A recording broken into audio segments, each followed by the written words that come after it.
जो best products हैं जो अभी सबसे ज़्यादा वायरल हो रहे हैं और सबसे ज़्यादा बिक रहे हैं, बहुत यूनिक प्रोडक्ट्स, वो आपको दिख जाएंगे। मैं आपको अपना सबसे प्रॉफिटेबल प्रोडक्ट बताता हूँ। मैंने बहुत कम ये चीज़ किसी को बताई है, शायद पहले किसी वीडियो में किसी को नहीं बताया। ई कॉमर्स इंडस्ट्री इंडिया में one of the fastest growing industry है। 2020 में इसका मार्केट साइज मात्र $30 बिलियन था, लेकिन according to various reports commerce industry का मार्केट साइज 2025 तक $188 बिलियन का हो सकता है और 2030 तक $350 बिलियन का। अगर आप ई कॉमर्स बिजनेस स्टार्ट करने में इंटरेस्ट रखते हो तो आज से बेहतर टाइम आपके लिए नहीं हो सकता, क्योंकि जैसा हमने देखा 2030 तक इसका मार्केट साइज ऑलमोस्ट 12 गुना हो जाएगा एज कम्पेयर टू 2020। लेकिन ई कॉमर्स बिजनेस स्टार्ट करना इतना आसान भी नहीं है, काफी सारे चैलेंजेस है, काफी सारा इन्वेस्टमेंट लग सकता है, बहुत सारी टेक्निकल चीजें समझनी पड़ सकती हैं। आज हमारे साथ है मिस्टर लक्षित सेठिया, जो कि ऑनलाइन सेलिंग एक्सपर्ट हैं। उनके 25,000 स्टूडेंट्स हैं। उनका यूट्यूब चैनल है सोशल सेलर एकेडमी, जिसको IIM कोलकाता की फंडिंग भी मिली है। 3 लाख से ज्यादा सब्सक्राइबर्स हैं और वो अपने चैनल पर e commerce and online selling से रिलेटेड काफी सारी टिप्स एंड आइडियाज देते हैं। आज हम उनसे समझेंगे कि आप कैसे ई कॉमर्स बिजनेस की शुरुआत कर सकते हैं और इसमें एक सक्सेसफुल बिजनेस स्टार्ट कर सकते हैं। So hello mister Lakshit, welcome to my channel Pritam Nigrale. Thank you so much Pritam ji for inviting me in your channel and मैं काफ़ी एक्साइटेड था इस पॉडकास्ट के लिए। मैं काफ़ी समय से आपको फॉलो करते आ रहा हूँ और आपने एक बहुत सही चीज़ बोली कि ये बहुत राइट टाइम है ई कॉमर्स बिजनेस स्टार्ट करने के लिए, क्योंकि लोगों को लग रहा है कि अभी तक के ई कॉमर्स का बूम ऑलरेडी आ चुका है। ऐसा बिल्कुल भी नहीं है। अभी तक के ज़्यादातर लोग ई कॉमर्स फॉर्मली नहीं आ पाए हैं। अभी तक के अगर हम देखें तो सिर्फ 15% लोग ही इंडिया में अमेजन फ्लिपकार्ट में फॉर्मल ई कॉमर्स में कर रहे हैं। बाकी 85% लोग आज भी सोशल मीडिया के थ्रू प्रोडक्ट्स को सेल कर रहे हैं। सो ये बहुत सही समय है और इस वीडियो में हम बहुत सारी चीज़ें डिस्कस करेंगे ई कॉमर्स बिजनेस के बारे में। सबसे पहले मैं आपके बारे में जानना चाहूँगा और समझना चाहूँगा कि आप इस इंडस्ट्री में कब और कैसे आए। आज से लगभग 4 साल पहले मैं बेसिकली कॉलेज में था और कॉलेज के समय से हमने ऑनलाइन बिजनेस अपना स्टार्ट कर दिया था, ई कॉमर्स बिजनेस स्टार्ट कर दिया था। उस समय हमने एक वुमेन्स एथनिक वेयर की एक वेबसाइट बनाई थी, जिसमें हमने सूरत से प्रोडक्ट्स को ड्रॉप शिप करते थे। वहाँ से सप्लायर से हम बेसिकली प्रोडक्ट की फ़ोटोज़ को ला के वेबसाइट पे रखते थे और उसको बेसिकली ऑनलाइन मार्केट करके सेल करते थे। लेकिन बहुत जल्दी समझ आ गया कि डिजिटल मार्केटिंग इतना आसान नहीं है, इतनी इजीली सेल्स नहीं होती। तो हमने एक्सप्लोर आउट करना शुरू किया कि भाई सोशल मीडिया मार्केटिंग से या ऑर्गेनिक तरीके से किस तरीके से हम मार्केटिंग कर सकते हैं और ज़्यादा से ज़्यादा लोगों को अपनी वेबसाइट तक के ला सकते हैं। समझ आया कि बहुत सारे लोग इंस्टाग्राम पे बिना वेबसाइट के सेल कर रहे हैं, जिसको हम यूजुअली लोग रीसेलिंग बिजनेस बोलते हैं। ये एक तरीके का ड्रॉप शिपिंग बिजनेस ही होता है, जिसपे लोग क्या करते हैं, अपने होलसेलर से प्रोडक्ट्स की फोटो को लाके अपने इंस्टाग्राम या फेसबुक में डिस्प्ले करते हैं, कस्टमर से डील करते हैं और डील करने के बाद उस प्रोडक्ट को वापस अपने होलसेलर के पास ऑर्डर को प्लेस करते हैं और होलसेलर उनके कस्टमर को डायरेक्टली प्रोडक्ट डिलीवर करता है। कुछ इस तरीके का बिजनेस मॉडल को हम रीसेलिंग बिजनेस बोलते हैं, वो हमने किया। आगे 2 साल तक के मैंने रीसेलिंग बिजनेस किया और इतने स्केल पे किया कि एक समय था जब हमारे पास 35 इंस्टाग्राम के अकाउंट्स थे। हमारे दिन में 100 से ज़्यादा ऑर्डर्स आते थे एंड यहाँ से बेसिकली मेरी ई कॉमर्स की जर्नी स्टार्ट हुई। धीरे से हमने खुद ही एज अ होलसेलर ये जो छोटे छोटे रीसेलर्स होते हैं इनको प्रोडक्ट देना शुरू किया, इनको ट्रेनिंग देना शुरू किया। हम खुद भी अमेजोन, फ्लिपकार्ट और हर मार्केट प्लेस में प्रोडक्ट्स को सेल किए एंड देन अल्टीमेटली हमने अपने खुद का मोबाइल ऐप बनाया, सोशल सेलर ऐप, जिसके थ्रू कोई भी छोटे लेवल का रीसेलर जो अपना बिजनेस अभी अभी नया स्टार्ट किया है, वो हमारे प्रोडक्ट्स लेके ऑनलाइन सेल कर सकता था। ये लगभग 2 साल पहले की बात है। बहुत अच्छा चल रहा था, सारी चीज़ें अच्छी चल रही थी, लेकिन अचानक से कोविड आ गया। जैसे ही कोविड आया हमारी पूरी की पूरी सेल्स डाउन हो गई, क्योंकि पूरी डिलीवरीज रुक गई थी। उस समय कुछ चल ही नहीं रहा था। कोविड में काफी सारे लोगों का काफी नुकसान हुआ है। बिल्कुल बिल्कुल। एक चीज़ लेकिन कोविड में अच्छी चली और वो थी हमारी वीडियोस। उसी समय मैंने वीडियो बनाना स्टार्ट किया था, ताकि मैं जो लोग नए आ रहे हैं ई कॉमर्स बिजनेस पे या फिर रीसेलिंग बिजनेस पे, उनको मैं सिखा सकूं कि कैसे करना है, स्टार्ट कैसे करना है।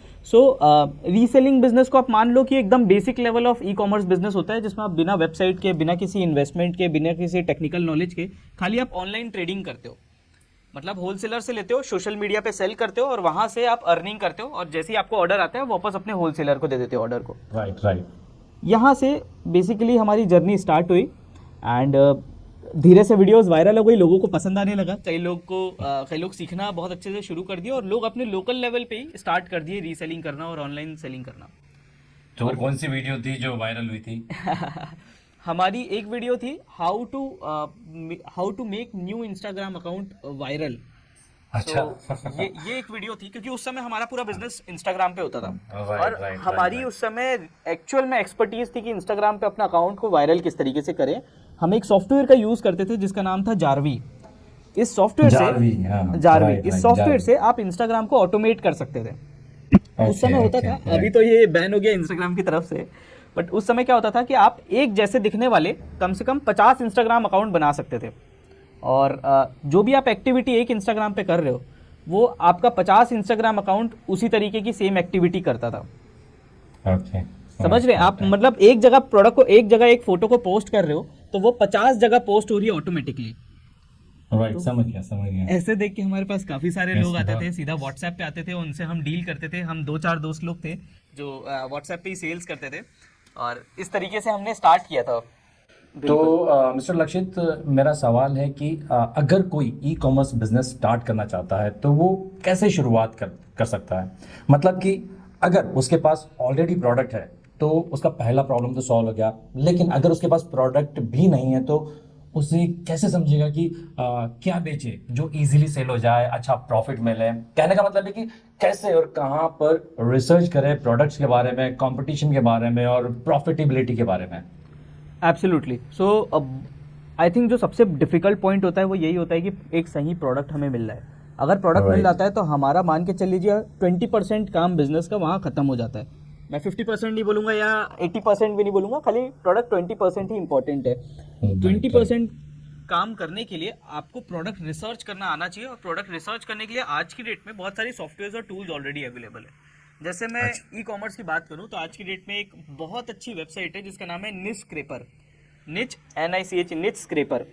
अगर आप Niche इस पे जाके Scraper। देखेंगे तो आपको यहाँ पे जो बेस्ट प्रोडक्ट्स हैं, जो अभी सबसे ज़्यादा वायरल हो रहे हैं और सबसे ज़्यादा बिक रहे हैं, बहुत यूनिक प्रोडक्ट्स, वो आपको दिख जाएंगे। और इन जो प्रोडक्ट्स को ले, अमेज़न के जो ट्रेंडिंग प्रोडक्ट्स है उसके बारे में बात कर रहे हैं या इन हाँ, जनरल? ये नहीं, ये ऐसे प्रोडक्ट्स हैं जो आपको इंडिया में मिल जाएंगे। अच्छा, इंडिया में? हाँ, ये प्रोडक्ट्स ऐसे हैं, देखिए कभी भी जो प्रोडक्ट्स होता है ना, ये जब चाइना से आता है या फिर और किसी देश से इंडिया आता है या इंडिया में ही बनता है, तो सबसे पहले ये ऑफलाइन मार्केट में आता है। ये डायरेक्ट Okay. ऑनलाइन मार्केट में नहीं जाता। ऑफलाइन मार्केट में जो लोग प्रोडक्ट पसंद करते हैं, वो कुछ लोग इसको ऑनलाइन सेल करना शुरू कर देते हैं। और जब ये ऑनलाइन पॉपुलर होता है तब ये इन इस तरीके की वेबसाइट्स पे आ जाता है या दिखना शुरू हो जाता है कि हाँ, ये प्रोडक्ट बहुत तेज़ी से पॉपुलर हो रहा है। जैसे आपको याद होगा, एक समय था जब फिजिट स्पिनर नाम का एक स्पिनर आया था, जो एक प्रोडक्ट काफ़ी right. पॉपुलर हो रहा था। वो सबसे पहले ऑफलाइन मार्केट में आया था और वहाँ से वो ऑनलाइन मार्केट में गया था। सो इसी स्पेस में जब आप ट्रैक कर लें कि ऑफलाइन क्या अच्छा चल रहा है, जो ऑनलाइन बहुत अच्छा पॉपुलर आएगा, आई थिंक वो बहुत राइट टाइम होता है जब आपको पता चल जाता है कि ओके, ये प्रोडक्ट बहुत वैल्यूएबल प्रोडक्ट है। सेकेंड, तो प्रोडक्ट को खोजने के ना कुछ प्रिंसिपल्स होते हैं।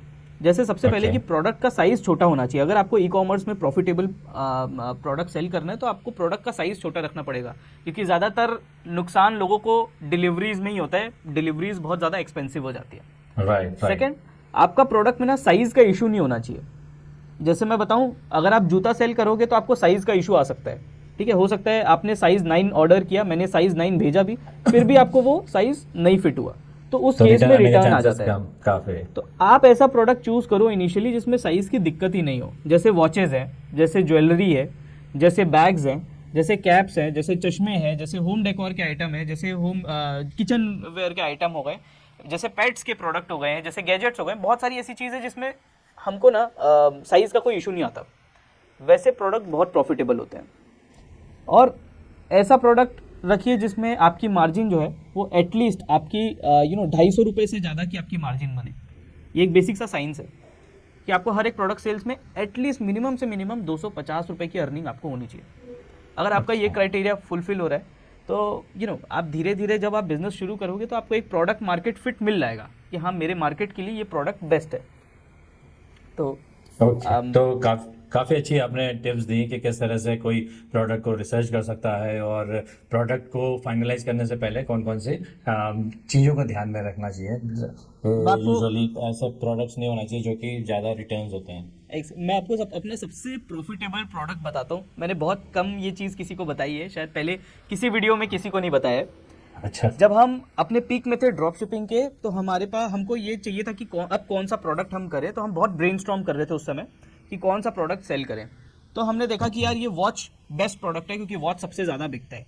लेकिन हमको पता था कि बहुत कॉमन प्रोडक्ट भी है मार्केट में, इसको मतलब हर किसी के पास वॉचेस थी, हर दुकान में भी मिल जाती थी। तो वॉच को यूनिक तरीके से कहाँ से लेके आए, ऐसी वॉच कहाँ से ले आए जो सबसे ज़्यादा यूनिक हो और जिसका सेलिंग प्रोपोजिशन सबसे ज़्यादा यूनिक हो। सो हमने चाइना से वुडन वॉच का कॉन्सेप्ट लेके आए थे। लकड़ी की वॉच बनी हुई होती है, लकड़ी की रिस्ट वॉच। आज भी आप देखेंगे, अगर आप अलीबाबा या अली एक्सप्रेस में जाके सर्च करेंगे वुडन वॉचेस, तो आपको लकड़ी की वॉच मिल जाएगी। फिर हम ये सोचे कि इस वॉच को पहनेगा कौन, क्योंकि यूथ तो नहीं पहनेगा लकड़ी की वॉच, लेकिन हाँ ग्रैंड पेरेंट्स जो हैं वो हो सकता है कि उनके ऊपर ये प्रोडक्ट सूट करे, लकड़ी की वॉचेस। तो हमने अपनी वेबसाइट का नाम रखा ग्रैंडपा वॉच।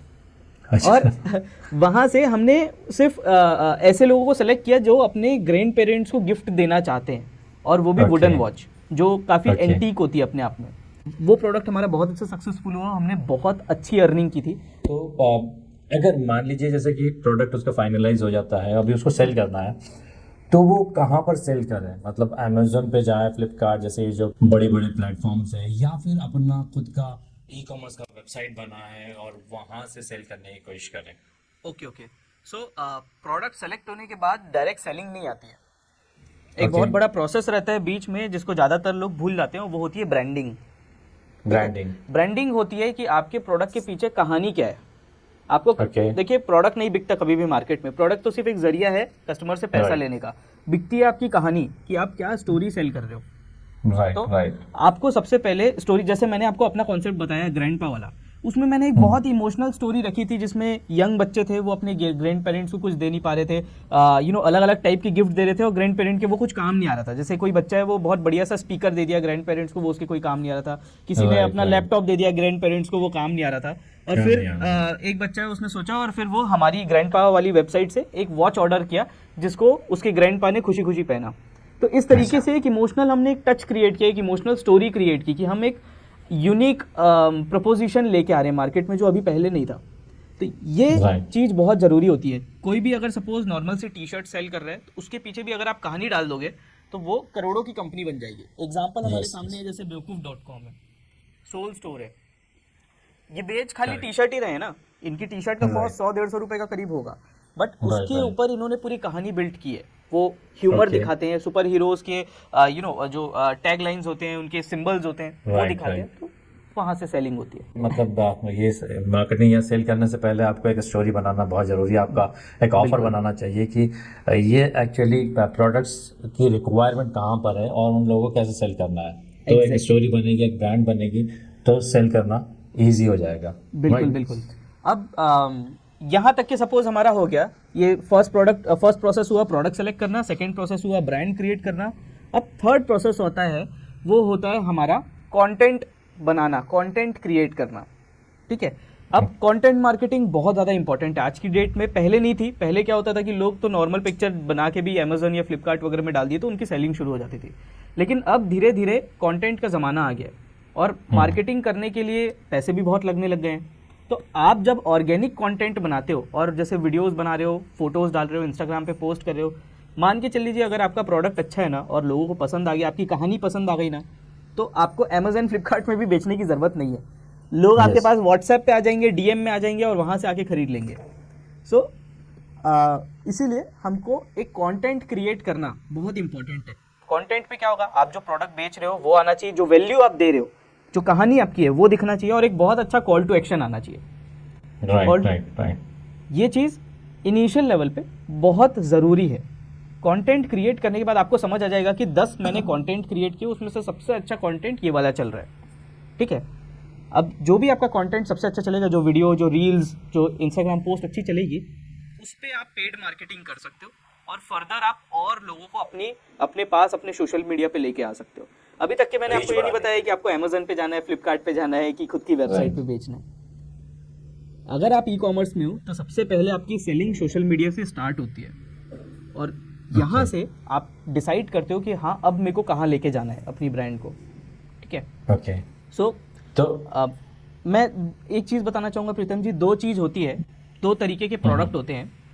एक प्रोडक्ट होता है जो लोग इम्पल्सिवली खरीद लेते हैं, राइट, मतलब बिना रिसर्च के खरीद लेते हैं। जैसे कई बार मेरे सामने टी शर्ट्स आती है और बहुत अच्छी दिखती है तो मैं तुरंत इंस्टाग्राम पे स्वाइप अप करके जाके खरीद लेता हूँ। और Right, दूसरी right. होती है इंटेंशन बेस्ड, मतलब लोग Right. बहुत इंटेंशन से खरीदते हैं, उसको रिसर्च करते हैं और फिर खरीदते हैं। जैसे अगर मेरे को फ्रिज लेना है तो मैं भाई 4 दिन उसके बारे में पढ़ूंगा कि कहाँ अच्छा मिल रहा है, कहाँ सस्ता मिल रहा है, लोकल मार्केट देखूंगा और जहाँ मेरे को रेट सही मिलेगा वहाँ से लूंगा। तो आप सबसे पहले देखो कि आपका प्रोडक्ट कस्टमर के लिए इम्पल्स बेस्ड है कि इंटेंशन बेस्ड है। अगर Right. अगर इंटेंशन बेस्ड है मतलब कस्टमर सर्च करेगा उसको, तो जहां जहां कस्टमर सर्च करेगा आप वहां रैंक कराने का कोशिश करो या अपनी मार्केटिंग वहां करो।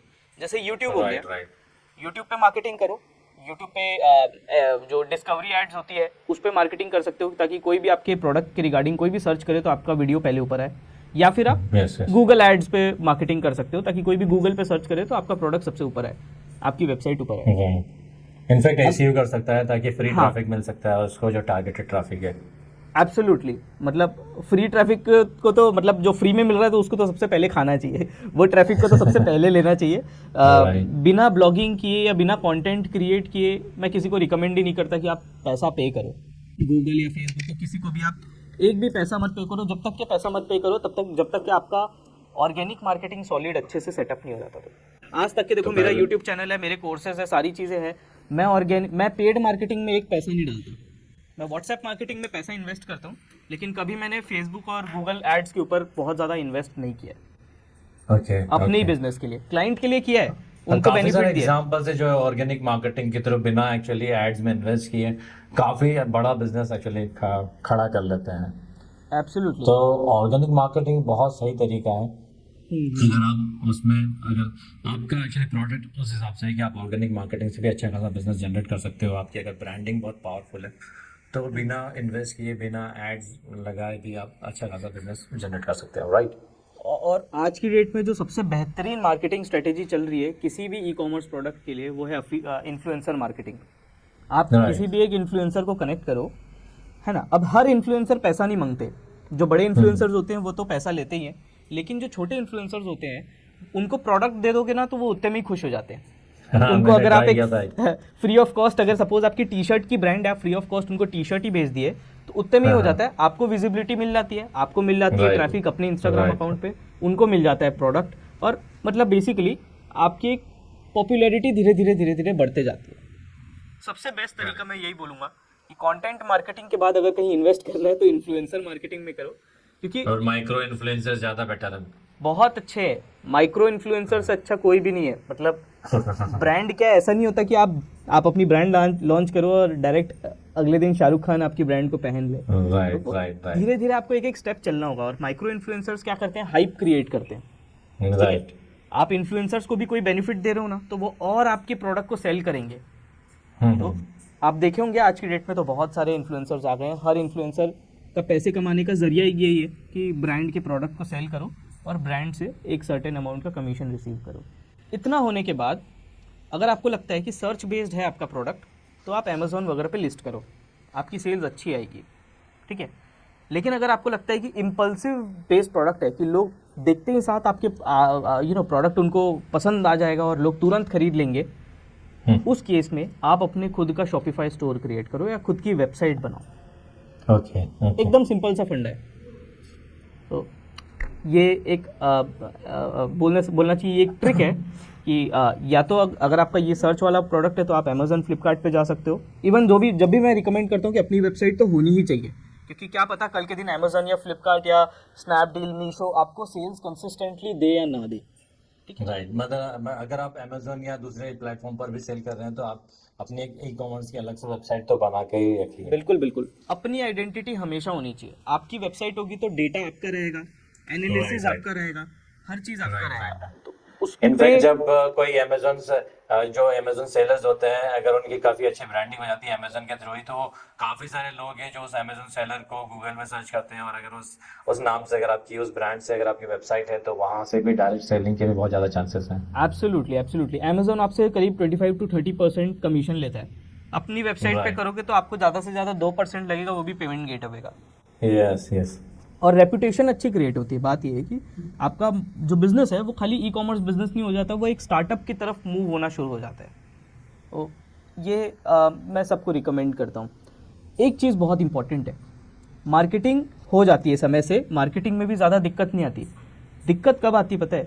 ज़्यादातर लोग मार्केटिंग के बाद सेल्स नहीं कर पाते, और सेल्स नहीं कर पाते। आज की डेट में अगर मैं ई कॉमर्स में सबसे बड़ी प्रॉब्लम बोलूँगा तो वो यही है कि इंडिया में कस्टमर्स को नई ब्रांड से प्रोडक्ट खरीदवाना इज़ वेरी डिफिकल्ट। कोई नई ब्रांड को ट्राई नहीं करना चाहता, लोग डरते हैं किसी भी अननोन वेबसाइट से खरीदने के लिए। एक बार खरीद लिए तो ठीक है, उनको एक ट्रस्ट हो जाता है कि हाँ ठीक है अब ये जेन्युइन है, लेकिन इंडिया में फ्रॉड बहुत है तो वो एक बार में डरते हैं थोड़ा। इसीलिए आपको जो सेल्स का प्रोसेस है ये कम्प्लीटली अपने व्हाट्सएप पे रखना पड़ता है, ताकि आप पर्सनल इंटरेक्शन बहुत अच्छे से कर सको। आप क्लाइंट जितना के ज़्यादा साथ पर्सनल इंटरेक्शन होगा उतना ज़्यादा ट्रस्ट बढ़ेगा क्लाइंट का आपके प्रति। बिल्कुल। अब बहुत सारे लोग हैं खाली वेबसाइट बना के छोड़ देते हैं, उनका इंटरेक्शन होता नहीं है, कभी कस्टमर से बात नहीं करते, उनको नहीं पता होता कि किस तरीके का प्रोडक्ट चाहिए, कस्टमर की रिक्वायरमेंट क्या है, कस्टमर की डिमांड क्या है, कस्टमर की क्वायरीज क्या है, नहीं पता होता, तो उनका बिजनेस धीरे धीरे डाउन जाता है। और जैसे बहुत सारे टूल्स आ गए हैं, जैसे इंटरेक्ट करके एक टूल है वो आ गया है अभी, एक और एक बहुत अच्छा टूल आ गया है डबल टिक के नाम से। तो ये एक ऐसे व्हाट्सएप बिजनेस एपीआईज के टूल आ गए हैं जिसके थ्रू आप इजीली व्हाट्सएप पे सेलिंग कर सकते हो और बड़े लेवल पे सेल कर सकते हो। अगर किसी को जैसे 10,000 कस्टमर्स को मेरे को कोई प्रोडक्ट ब्रॉडकास्ट करना है तो मैं सिर्फ एक क्लिक के अंदर कर सकता हूँ। तो कितना एक्सपेंसेस रहता होगा अगर जैसे 10,000 कस्टमर्स है उनको व्हाट्सएप पे एक क्लिक के थ्रू उनको ब्रॉडकास्ट करना है तो कितना मतलब खर्चा आता है? तो ये व्हाट्सएप पे ब्रॉडकास्ट करने का दो तरीका होता है ना, एक होता है ऑफिशियल व्हाट्सएप बिजनेस एपीआई और एक होता है unofficial WhatsApp business API. Unofficial पे आपको वन टाइम सॉफ्टवेयर खरीदना पड़ता है जिसका कॉस्ट करीब मान के चल लीजिए, अगर आप पैकेजेस का 6 महीने का सॉफ्टवेयर खरीद रहे हैं तो आपको 2,000 रुपये पर मंथ का उसका कॉस्ट आएगा। अगर आप साल भर का ऐसे कोई व्हाट्सएप मार्केटिंग सॉफ्टवेयर खरीद रहे हैं तो सिर्फ आपको 1,000 रुपये में आपका वो सॉफ्टवेयर मिल जाएगा। उस पर आप अनलिमिटेड मैसेजेस सेंड कर सकते हैं, उस पर कोई दिक्कत तो स्पैमिंग नहीं होता इस तरह से? इस पे क्या होता है कि आपका एक लिमिट होता है कि आपके पास आपको डिफरेंट व्हाट्सएप नंबर लगाना पड़ता है उसमें अपना, एक व्हाट्सएप नंबर नहीं होता, आपको मल्टीपल व्हाट्सएप नंबर से साइन इन करना पड़ता है। तो और व्हाट्सएप का लिमिट है कि आप 1 घंटे के अंदर 1,000 मैसेजेस भेज सकते हो, ये लीगल है। मतलब ये व्हाट्सएप अपना ओपन करके रखा है कि आप 1 घंटे के अंदर 1,000 मैसेजेस सेंड करते हो। तो वो सॉफ्टवेयर क्या करता है, ऑफिशियली भी ये अनऑफिशियल है, ये अभी तक के अनऑफिशियल वाला मैं बता रहा हूँ। तो इसमें ये अनऑफिशियल सॉफ्टवेयर क्या करता है, 1,000 मैसेजेस के बाद ऑटोमेटिकली ये दूसरे नंबर पे शिफ्ट कर देता है पूरे कैंपेन को, तो फिर आपके दूसरे नंबर से मैसेजेस सेंड होना शुरू हो जाते हैं। तो इस तरीके से ये कैंपेन्स रन होते हैं। इसमें फिर भी रिस्क होता है कि आपका नंबर ब्लॉक हो जाए अगर कोई स्पैमिंग करता है या कोई गलत कंटेंट भेजता है या कोई इलीगल कंटेंट भेजता है या परेशान करता है, किसी कस्टमर को नहीं चाहिए फिर भी भेज रहे हैं तो उनका नंबर ब्लॉक हो जाता है। राइट। सेकेंड प्रोसेस होता है ऑफिशियल व्हाट्सएप एपीआई का। ये बेसिकली आपने कंपनीज को देखा होगा जिसमें ग्रीन टिक होता है। यस। ये भी लेना बहुत आसान होता है, ये 5,000 के अंदर आपको proper official WhatsApp business API मिल जाता है। 5,000 इसका रजिस्ट्रेशन कॉस्ट होता है, इनफैक्ट फ्री में भी होने लग गया अब तो ये। अगर आपको करवाना है तो हमारे नीचे नंबर मैं दे दूंगा, उसमें आप कांटेक्ट करेंगे तो हम आपका फ्री में भी करके रजिस्ट्रेशन करके आपको दे देंगे, मतलब free of cost service provide कर देंगे इसकी। इस पर क्या हो जाता है कि बेसिकली आप एक सिस्टम से कनेक्ट करते हो अपनी एपीआई को और पूरा आपका मैनेजमेंट फिर मोबाइल पे व्हाट्सएप पे नहीं होता, वो एक सीआरएम सिस्टम पे होता है। ओके। तो उससे आप इजीली कर सकते हो। इस पे आपका 1 व्हाट्सएप मैसेज भेजने का आगे से अगर आप कस्टमर को भेज रहे हो तो आपको 48 पैसा लगता है। मतलब अगर मैं 10,000 व्हाट्सएप मैसेजेस भेज रहा हूँ किसी अपने कस्टमर्स को, टारगेटेड कस्टमर को, तो मेरे को 4,800 रुपीज़ लगेगा वन टाइम का। पर मैंने हमने ये चीज़ नोटिस की है कि अगर कोई भी इतना स्पेंड्स करता है तो इजीली उसका रिटर्न ऑन इन्वेस्टमेंट निकल जाता है, क्योंकि ये ईमेल मार्केटिंग से, एसएमएस मार्केटिंग से, सारी चीज़ों से ज़्यादा इफेक्टिव है। राइट। तो मतलब वो आ जाता है, प्रॉफिटेबल हो जाता है, क्योंकि आपको पता चल जाता है कि आपके हाई टारगेटेड कस्टमर्स कौन कौन है या कौन कौन कस्टमर्स ऑलरेडी प्रोडक्ट खरीदे हुए हैं आपसे। तो आप रीटारगेटिंग करने के लिए जनरली बल्क व्हाट्सएप का यूज़ करते हो। तो काफ़ी सारी चीज़ें बता दी आपने कि कैसे स्टार्ट करें, कहाँ पर सेल करें, अमेजन पे करें, अपनी ई कॉमर्स की वेबसाइट बनाएं, मार्केटिंग कैसे करें, कैसे स्टोरी बनाएं एक्चुअली अपने प्रोडक्ट से रिलेटेड, इम्पल्स बाइंग, काफ़ी सारे आइडियाज़ दिए आपने। तो अगर कोई ई कॉमर्स का बिजनेस स्टार्ट करना चाहता है तो काफ़ी सारे चैलेंजेस बताए कि चैलेंजेस क्या आते हैं, तो और अगर कोई ऐसा बड़ा सा चैलेंज हो जो कि एक ई कॉमर्स बिजनेस जो स्टार्ट करना चाहता है उसको आ सकता है, तो ऐसा कौन सा चैलेंज हो सकता है और कितना टाइम लग सकता है उसको प्रॉफिट जनरेट करने के लिए? मतलब कि उसका इन्वेस्टमेंट लगेगा, प्रोडक्ट मार्केट से रिलेटेड चीज़ों में, फिर मार्केटिंग के टूल्स अगर वो यूज़ कर रहा है या फिर वेबसाइट बना रहा है, तो ये सारा इन्वेस्टमेंट को कवर करने में, फिर उसके बाद उसका प्रॉफिट जनरेट करने में कितना टाइम लग सकता है? और राइट, अगर कोई बहुत डेडिकेशन से कर रहा है तो उसको प्रॉफिट जनरेट करने में 3 महीने का टाइम लग सकता है। अगर सिर्फ कोई 3 महीने में? हाँ, 3 महीने में वो इजीली अपना प्रॉफिट निकाल सकता है, इजीली अच्छा बिजनेस कर सकता है। अपना अगर कोई इन्वेस्टमेंट के अलावा अपना इन्वेस्टमेंट को, राइट, जो उसने इन्वेस्ट किया था, वो भी इन्वेस्टमेंट, निकाल के प्रॉफिट। हाँ, इन्वेस्टमेंट की मैं बात करूँ तो इन्वेस्टमेंट ऐसा है कि इन्वेस्टमेंट हमेशा चीज़ों पे रहता है। अगर पैसे का नहीं रहता तो टाइम का रहता है, ठीक है। Yes, अगर आप yes. पैसा जीरो लगाना चाहते हैं तो आप अपना टाइम ज़्यादा लगाओगे, अगर टाइम Right. कम लगाना चाहते हैं तो आप पैसा ज़्यादा लगाओगे। लेकिन मैं Right. एक ही चीज़ रिकमेंड करता हूँ कि जब आप शुरू में इन्वेस्टमेंट कर रहे हैं तो डिज़ाइनिंग में और ब्रांडिंग में इन्वेस्ट कीजिए, क्योंकि वो ऐसी चीज़ है जो बाद में नहीं चेंज कर सकते। प्रोडक्ट आप, डिजाइनिंग का मतलब क्या है आपका यहाँ पर? मतलब आपकी जो ब्रांड का जो थीम है, आपका जो ब्रांड का जो डिज़ाइन है, आपके जो ब्रांड का जो ब्रांडिंग है, जो कहानी है, जो स्टोरी लाइन है, हाँ, उस पर आप इन्वेस्ट करो सबसे पहले। आप किसी अच्छा। अच्छे कंसल्टेंट से पूछो, या फिर आप रिसर्च करो खुद ही, या फिर आप अच्छी जगह जाओ, ऐसे लोगों से मिलो जो बहुत अच्छे से डिज़ाइन कर सके। अपने ही हाथ से डिज़ाइन मत करो, क्योंकि जाहिर सी बात है आप शुरू में खुद ही सीखने के लिए आप ज़रूर कर सकते हैं, लेकिन आप उतना अच्छा नहीं कर पाओगे डिज़ाइन जितना एक प्रोफेशनल आदमी कर पाएगा। तो अगर आप पैसा इन्वेस्ट ही करना चाहते हैं तो सबसे पहले डिज़ाइनिंग और ब्रांडिंग पे कीजिए, क्योंकि वो ऐसी चीज़ें हैं जिसको आप फ्रिक्वेंटली चेंज नहीं कर सकते। बाकी सब चीज़ को आप चेंज कर सकते हैं, प्रोडक्ट को चेंज कर सकते हैं, कंटेंट अच्छा नहीं बना तो और कंटेंट बना सकते हैं, मार्केटिंग नहीं हुई तो और मार्केटिंग कैंपेन लॉन्च कर सकते हैं। लेकिन जो आपकी ब्रांडिंग है वो एक बार बन गई ना सॉलिड, तो वो बन गई। Right. तो 3 महीने तक आपके हिसाब से प्रॉफिट वो 3 महीने के अंदर अंदर निकाल कमा सकता है, राइट? मैं आपको कुछ मेजर चैलेंजेस बताता हूँ कि क्या मेजर चैलेंजेस आते हैं यूजुअली कोई भी ऑनलाइन ई कॉमर्स बिजनेस चालू करता है। तो सबसे बड़ा जो चैलेंज आता है ना किसी को, कि कौन सा होलसेलर खोजूं, या इंडिया में ही ऐसा कौन सा होलसेलर मिल रहा है जिससे मैं बिना कुछ इन्वेस्ट किए, जिससे मैं प्रोडक्ट की पिक्चर्स लूँ, आगे सेल करूँ, और वो होलसेलर मेरे बदले कस्टमर को डायरेक्ट ड्रॉप शिप कर दे, मतलब डायरेक्ट कस्टमर को शेयर कर दे product. In fact cash on delivery भी मुझे प्रोवाइड करे, राइट। क्योंकि आपको पता ही है ज़्यादातर ऑर्डर्स लोगों को कैश ऑन राइट, इंडिया में तो अभी भी कैश ऑन डिलीवरी ज़्यादा प्रेफर बिल्कुल। करते हैं लोग।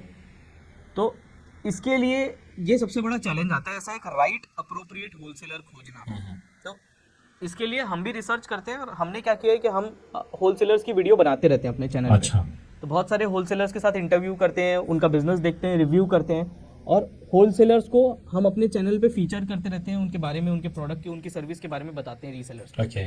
एक तो ये तरीका है कि वो हमारी चैनल पे जाके वो देख लें।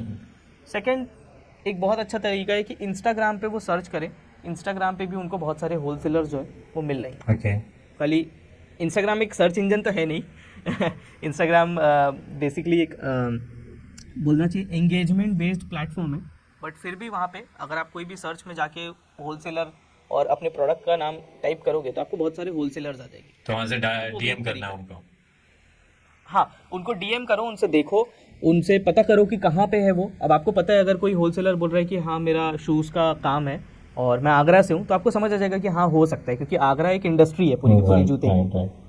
तो उस हिसाब से आपको समझ आ जाता है कि हाँ ये एक अच्छा होलसेलर है। सेकंड, जो सबसे बड़ी प्रॉब्लम आती है वो ट्रस्ट की प्रॉब्लम होती है, कि कस्टमर को ट्रस्ट नहीं आता। मतलब लोग चालू तो करते हैं लेकिन उनको ऑर्डर नहीं रिसीव होते। ट्रस्ट के लिए बहुत इंपॉर्टेंट है कि आप टेस्टिमोनियल्स जो है अपने क्लाइंट का वो दिखाते जाओ। मतलब आपने जितने लोगों को सेल किया है उनका जो पॉजिटिव रिव्यूज़ है, फीडबैक्स है, जो लोगों ने आपके ब्रांड के बारे में बोला है, जो लोगों ने आपके प्रोडक्ट रिसीव करने के बारे में बाद आपको एक रिव्यू दिया है, तो उनसे वीडियो रिक्वेस्ट उसका कर सकते हैं, वीडियो टेस्टिमोनियल, जो कि बहुत ज़्यादा इफेक्टिव होता है मेरे ख्याल से। वो चीज़ बहुत इम्पैक्ट करती है ट्रस्ट जनरेट करने में। राइट। और वो बहुत इंपॉर्टेंट होता है अर्ली स्टेज में। राइट। बाकी लेटर ऑन तो लोगों को वर्ड ऑफ माउथ से पता ही चलने लग जाता है। राइट। राइट। तो आई थिंक ये तीसरी जो सबसे इम्पोर्टेंट चीज़ है वो है कंसिस्टेंसी। लोग जोश में आके चालू करते हैं, थोड़े दिन हो के करके 10-20 दिन 1 महीना उनको कोई फ़र्क नहीं, कोई रिजल्ट नहीं मिलता, कोई रेवेन्यू नहीं होती, बंद कर देते हैं। तो कंसिस्टेंसी बहुत ज़्यादा इंपॉर्टेंट है। 110% इंडिया में इतना स्कोप है कि आने वाले कई सालों तक की ई कॉमर्स एक बहुत डोमिनेंट इंडस्ट्री होगी ऑनलाइन पैसा कमाने के लिए। यस यस, इनफैक्ट मैंने कि आपके इंटरव्यू के लिए काफ़ी ज़्यादा रिसर्च किया था ई कॉमर्स के बारे में, तो एक्चुअली समझा कि बहुत ज़्यादा ग्रो होने वाला ई कॉमर्स का जो मार्केट है, और काफ़ी ज़्यादा अपॉर्चुनिटीज़ है इसके अंदर। Absolutely absolutely. तो मतलब आज इंडिया में अगर किसी भी इंसान को ऑनलाइन पैसे कमाने के बारे में सोचना है और उसको कोई स्किल नहीं आती है, वो फ्रीलांसिंग नहीं कर सकता है और कोई ऐसी चीज़ नहीं कर सकता है जिससे डायरेक्ट वो क्लाइंट से पैसा ले, तो बेस्ट है भाई अपना खुद का ड्रॉप शिपिंग या ई कॉमर्स बिजनेस चालू कर लो। सबसे इम्पोर्टेंट मुझे एक्चुअली क्वेश्चन दिमाग में आ रहा है कि अगर कोई जैसे ई कॉमर्स का बिजनेस स्टार्ट करना चाहता है और उसको ये जानना है कि कितना टोटल एग्जैक्ट इन्वेस्टमेंट लग सकता है मिनिमम से मिनिमम स्टार्ट करने के लिए, मतलब क्या क्या चीज़ें उसको खरीदनी पड़ सकती हैं, क्या क्या चीज़ों की ज़रूरत पड़ती है इस पूरे ई कॉमर्स बिजनेस को सेटअप करने के लिए, तो क्या क्या चीज़ें बताएंगे आप? मैं उनको यही बोलूँगा कि जो आपको मिनिमम से मिनिमम इन्वेस्टमेंट अगर मैं आपको बताऊँ तो आपको मेरे हिसाब से 5-6 हज़ार रुपये का मिनिमम इन्वेस्टमेंट होगा। 5 से 6 हज़ार में क्योंकि वो मैं स्टार्ट अभी- कर सकता है? हाँ, क्योंकि इसमें आपको प्रोडक्ट नहीं लेना है ना, इसमें आपको ट्रेडिंग ही करना है, ड्रॉप शिपिंग ही करना Okay, है। okay. ये जो 5,000 भी आपको इन्वेस्ट करना है, ये ब्रांडिंग क्रिएट करने पे या फोटो या अपना लोगो और ये सारी चीज़ क्रिएट करने में, या अपनी फर्म क्रिएट करने में, अपना बैंक अकाउंट क्रिएट करने में, GST नंबर लेने पे, ये सारी चीज़ पे खर्चा करना है। Okay. ठीक है। अब मैक्सिमम अच्छे लेवल पे कैसे कर सकते हैं? अगर आप सोच रहे हैं कि आपका प्रॉपर आपको शॉपिफाई वेबसाइट पे क्रिएट करना है और शॉपिफाई पे आपको प्रॉपर अपनी खुद की ई कॉमर्स वेबसाइट बनाना है, तो ये करने के लिए एटलीस्ट आपके पास 1.5 लाख का इन्वेस्टमेंट होना अच्छा। चाहिए। जब आप शॉपिफाई पे आप पेमेंट भी कर पाएंगे हर महीने का भी, प्लस आपको डिज़ाइन भी करना पड़ेगा शॉपिफाई वेबसाइट, तो उसके लिए प्रोफेशनल डिज़ाइनर्स हैं, वो अच्छे से डिज़ाइन करेंगे। आप खुद ही डिज़ाइन करोगे तो मतलब अगेन वो प्रोफेशनल तरीके से नहीं हो पाएगी, Right, बहुत right, टाइम लग right. जाएगा वो डिज़ाइनिंग सीखने पे। तो एक अगर आप सेटअप की बात करें तो 1.5 लाख रुपए में जो प्रॉपर ई कॉमर्स वेबसाइट जैसे हम बोलते हैं एक D2C ब्रांड वाली, वो सेटअप हो सकती है। और अगर आप चाहते हैं कि हाँ आप मार्केटिंग का बजट लेके चलें और आपको एक्सटेंसिव मार्केटिंग करना है, अच्छे लेवल की मार्केटिंग करना है, तो आप मान के चल लीजिए कि आपके पास एटलीस्ट 4 से 5 लाख रुपए का बजट होना चाहिए। अच्छा। जब आप सोच रहे हैं कि आपको हर प्लेटफॉर्म पे मार्केटिंग करना है, यूट्यूब में भी, फेसबुक में भी, इंस्टाग्राम पे भी, व्हाट्सएप पे भी, हर जगह, तो इतना आपका एक इन्वेस्टमेंट होना चाहिए। और से मतलब आप प्रोडक्ट्स परचेस करने का जो कॉस्ट है वो भी इसमें है?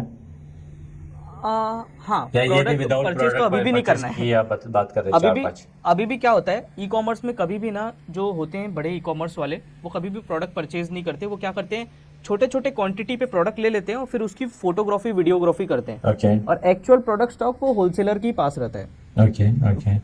कभी भी बल्क लेवल पे कोई भी प्रोडक्ट नहीं सेल करता। अरे इवन अमेजोन, जब जेफ बेजोस ने अमेजोन चालू किया था, जब उन्होंने बुक्स को परचेज नहीं किया था, वो अपने होलसेलर से बुक्स की फोटोज लाके अपनी अमेजोन वेबसाइट पे डालते थे और वहाँ से उनकी सेलिंग होती थी। फिर जब उनकी सेल्स बहुत ज़्यादा बढ़ गई, तब उन्होंने परचेजिंग करना स्टार्ट किया, अपने पास खुद स्टॉक रखना स्टार्ट किया। क्या होता है कि ज़्यादातर प्रोडक्ट लेके रखना बहुत रिस्की होता है। आपके पास सेल्स का एक ही चैनल है, वो भी चला कि नहीं चला पता नहीं। राइट। तो इसीलिए प्रोडक्ट कभी भी परचेज नहीं करना चाहिए। इन्वेस्ट करना है, e commerce is all about marketing, right. Not about holding product. Yes. अगर आप प्रोडक्ट रख के ई कॉमर्स कर रहे हो, तब आप B2C ई कॉमर्स नहीं, आप B2B ई कॉमर्स करो। जैसे हमने किया था, हम रीसेलर्स को दे रहे थे प्रोडक्ट। तो आप खुद ही अपने पास प्रोडक्ट रखो, लेकिन आप रीसेलर्स को डिस्ट्रीब्यूट करो वो प्रोडक्ट को। वो रीसेलर्स आगे अपनी वेबसाइट या अपने सोशल मीडिया के थ्रू आगे अपने कस्टमर्स को बेचेंगे। तो ये कर सकते हैं। तो आपने काफ़ी अच्छे टिप्स दिए, स्ट्रेटजी बताई कि किस तरह से कोई बंदा अगर जिसको ई कॉमर्स का बिजनेस स्टार्ट करना है तो वो अपना ई कॉमर्स का बिजनेस स्टार्ट कर सकता है, क्या चैलेंजेस आते हैं, कैसे वो सक्सेसफुल बन सकता है। राइट। तो बहुत बहुत धन्यवाद आपका मिस्टर लक्ष्य। और भी अगर आप लोगों को ई कॉमर्स बिजनेस में इंटरेस्टेड हो तो इनका जो चैनल है सोशल सेलर एकेडमी, तो वहाँ से आप बहुत अच्छा आइडिया ले सकते हैं। मैं डिस्क्रिप्शन में लिंक दे दूँगा इनकी। So thank you once again. Thank you so much sir for inviting मी, और काफ़ी ज़्यादा मज़ा आया आपके साथ बात करके। बहुत मज़ा आया मुझे भी। So thank you so much. Thank you sir.